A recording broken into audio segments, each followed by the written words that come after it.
ব্যক্তি রমজান পেয়েও নিজের গুনাহকে মাফ করে দিতে পারবে না, ওই ব্যক্তি কি হোক, আপনার ওই উম্মত কি হোক, ধ্বংস হোক।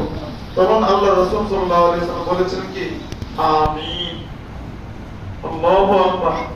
জিবরাইল আলাইহিস সালাম বক্তব্য করছেন আর আল্লাহ রাসূল সমর্থন দিয়ে বলছেন আমিন। তখন দোয়াটা কেমন কবুল। রমজান পেয়েও যে হতভাগা, যে দুর্ভাগা রোজা রাখলো না, সে মসজিদের দিকে আসলো না, এর মতো কবল করা দুনিয়াতে কেউ নাই।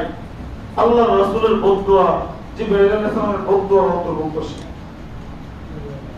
এরপরে বলছেন যে ব্যক্তি রমজান মাস পেয়েও তার মা বাবার খুশি করতে পারলো না, সেও কি হোক, ধ্বংস হোক।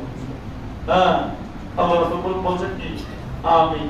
আরেকটা বলতে হবে কি, আপনারা বলেন না, যে ব্যক্তি আল্লাহ রাসূল সাল্লাল্লাহু আলাইহি ওয়াসাল্লামের নাম শোনার পর, আপনার নাম শোনার পরে দরুদ পাঠ করলো না, সেও কি হোক, ধ্বংস।